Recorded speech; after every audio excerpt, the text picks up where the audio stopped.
கொடநாடு காவலாளி கொலை விவகாரத்தில் காவல்துறையினர் விசாரணையை தீவிரப்படுத்தி இருக்கின்றனர். கேரளாவில் பலரை பிடித்து கோவை அழைத்து வந்து விசாரிக்கின்றனர். அது குறித்த கூடுதல் தகவல்களை நமது செய்தியாளர் சுரேஷிடம் தொலைபேசியில் கேட்கலாம். சுரேஷ், கேரளாவில் இருந்து 8 பேரை பிடித்து விசாரிப்பதற்காக கோவை அழைத்து வந்திருக்கிறார்கள். கோவையில் எங்கு வைத்து விசாரணை நடக்க இருக்கிறது? வேதவல்லி, இந்த வழக்கை பொறுத்தளவுக்கு இந்த 8 பேரையும் அழைத்து வருவது தொடர்பாக இங்குள்ள தனிப்படை போலீசார் மற்றும் உயர் அதிகாரிகள் யாரும் உறுதிப்பட தகவல்களை வெளியிட மாட்டார்கள். அவர்களை ரகசிய இடத்தில் வைத்து விசாரிப்பதற்கான ஏற்பாடுகள் தான் காவல்துறை தரப்பில் தீவிரமாக நடைபெற்று வருகிறது.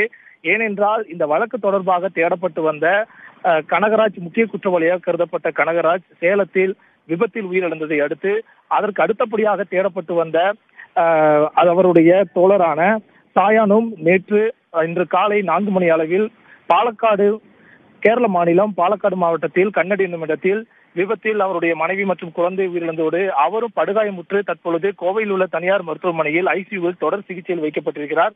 இந்த சூழ்நிலையில் மீதமுள்ள இந்த கோடநாட்டில் நடைபெற்ற கொலை மற்றும் கொள்ளை வழக்கில் தொடர்புடைய நபர்களை ரகசிய இடத்தில் வைத்து விசாரிப்பதற்கான ஏற்பாடுகளில் தான் காவல்துறையினர் தீவிரமாக ஈடுபட்டு வருகின்றனர். முதல் கட்டமாக கைது செய்யப்பட்டவர்களின் பெயர் விவரங்கள் புதிய தலைமுறைக்கு பிரத்யேகமாக கிடைத்திருக்கிறது. மலப்புரம் ஆற்காடு சுவாதி ஜிதின் ஜாய் அப்படிங்கிறவர் 2 நாட்களுக்கு முன்னரே அரெஸ்ட் பண்ணியிருக்காங்க. இவர்தான் இந்த கொலை மற்றும் கொள்ளை சம்பவத்தில் ஈடுபட்ட கும்பலுக்கு வாகனங்களை ஏற்பாடு செய்து கொடுத்தவர் என்று முதல் கட்டமாக தெரிய வந்திருக்கிறது. அதற்கு அடுத்தபடியாக கைது செய்யப்பட்டவர்களின் பெயர் விவரங்களை நாம் பார்த்தோமேயானால் வயநாடை சேர்ந்த ஜம்சீர் அலி, அதன் பிறகு தீபு, சுதீஷன், சுனீப், சுதீஷ், உதயன், சந்தோஷ், அனூப் இவங்க எல்லாருமே திருச்சூர்ல வச்சு தமிழக காவல்துறையினும் கேரள காவல்துறை உதவியோடு கைது செய்யப்பட்டிருப்பதாக சொல்லப்படுகிறது. இவர்கள் அனைவரையும் தற்பொழுது கோவையில் உள்ள ரகசிய இடத்தில் வைத்து விசாரிப்பதற்கான வாய்ப்புகளே அதிகமாக இருப்பதாக கூறப்படுகிறது. வேதவழி, இவர்களிடம் எத்தகைய விசாரணை நடத்தப்படுவதற்கான வாய்ப்புகள் இருக்குது சுரேஷ்? இப்போ முதல் கட்டமாக பார்த்தோம்னா இவங்க எந்த மாதிரியான ஏற்கனவே இந்த கொலை மற்றும் கொள்ளை சம்பவம் தொடர்பாக 3 பேரை பிடித்து காவல்துறையின் தனிப்படை போலீசார் விசாரணை மேற்கொண்டு வராங்க. இந்த சூழ்நிலையில இவர்களுக்கு எந்த மாதிரியான இந்த விவரங்கள் இவர்களுக்கு எப்படி கிடைத்தது, எங்க வைத்து இவர்கள் திட்டம் தீட்டினார்கள், எப்போது இவர்கள் இந்த கொள்ளை மற்றும் இந்த கொள்ளையில் ஈடுபட முயற்சித்தார்கள், அந்த கொலை சம்பவம் எப்படி நடைபெற்றது, இவர்கள் உண்மையிலேயே இந்த சம்பவத்தில் அனைவரும் எந்த விதத்தில் இவர்கள் ஈடுபட்டிருக்கிறார்கள், இவர்களுடைய பின்புலம் என்ன, யாருடைய தூண்டுதலின் பேரில் இந்த சம்பவம் நடைபெற்றது என்ற பல்வேறு கோணங்களில் இந்த விசாரணை நடைபெற இருக்கிறது. குறிப்பாக இந்த கனகராஜுடைய மர்ம மரணம் மற்றும் தற்பொழுது இங்க கோவையில் அனுமதிக்கப்பட்டுள்ள சாயானுடைய விபத்தும் ஒரு மர்மமாகவே பார்க்கப்படுகிறது. அந்த சூழ்நிலையில் இவர்களுடைய இந்த நிகழ்வுக்கும் இவர்களுக்கும் ஏதேனும் தொடர்பு இருக்கிறதா என்பது கோணத்திலும் விசாரணை செய்ய வேண்டிய அவசியம் தற்பொழுது காவல்துறைக்கு ஏற்பட்டிருக்கிறது. ஏனென்றால் ஒரு முக்கிய வழக்காகவும் பல்வேறு கட்ட திருப்பங்களையும் கொண்டிருக்கும் ஒரு வழக்காக இப்ப இந்த கோடநாடு கொலை மற்றும் கொள்ளை வழக்கு மாறி இருக்கிறது. அது மட்டுமில்ல, இந்த சாயான் கனகராஜோடு அதிக தொடர்பு வைத்திருக்கிறார் என்ற பின்னணி தகவல் தற்பொழுது வெளிவந்திருக்கிறது.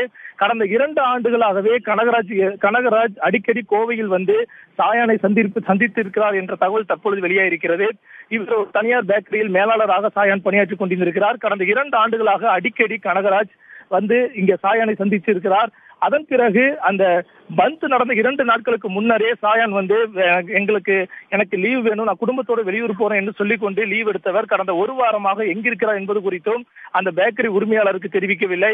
இது போன்ற பல்வேறு சூழல்கள் நடந்து வரும் இந்த சூழ்நிலையில் இந்த 8 பேரை பிடித்து காவல்துறையினர் ரகசிய இடத்தில் வைத்து விசாரித்தால் மட்டுமே இந்த வழக்குடைய மர்மம் விலகும் என்று எதிர்பார்க்கப்படுகிறது. வேதவழி, இவங்க 8 பேரையும் விசாரணை செய்வது எவ்வளவு நாட்கள் நடைபெறும் அல்லது எவ்வளவு மணி நேரம் நடைபெறுவதற்கான வாய்ப்புகள் இருக்குது சுரேஷ்?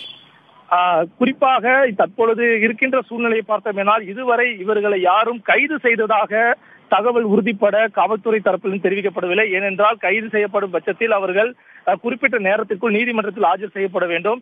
ஆனால் இவர்கள் எல்லாம் பிடித்து விசாரணை பண்ணிட்டு இருக்கிறதாக தெரிய வருகிறது. எனவே இந்த விசாரணையில் அவர்களுடைய தொடர்பு மற்றும் பல்வேறு ஆதாரங்கள் காவல்துறைக்கு திரட்ட வேண்டிய அவசியம் இருக்கின்ற காரணத்தால் மேலும் 2-3 தினங்கள் இது நீடிக்கலாம் என்று எதிர்பார்க்கப்படுகிறது. வேதவழி, 2-3 தினங்களுக்கு பிறகு கோவையில் விசாரணை முடிவடைந்த பிறகு இவர்களை எங்கே அழைத்து செல்வதற்கு காவல்துறையினர் திட்டமிட்டிருக்கிறாங்க? குறிப்பாக வழக்கமாக இது போன்ற சம்பவங்களில் உண்மையிலேயே குற்றவாளிகள் இந்த குறிப்பிட்ட சம்பவத்தில் ஈடுபட்டிருக்கிறார்கள் என்றால் சம்பவம் நடைபெற்ற இடத்திற்கு அழைத்து சென்று எந்த விதத்தில் அவர்கள் இந்த சம்பவத்தை அரங்கேற்றினார்கள் என்ற ஒரு நடித்து காட்ட காவல்துறையினர் பணிவார்கள். அந்த அடிப்படையில் தான் இவர்கள் செய்தது உண்மை என்ற பட்சத்தில் இவர்களை உடனடியாக கோடநாடுக்கு அழைத்து செல்வார்கள்.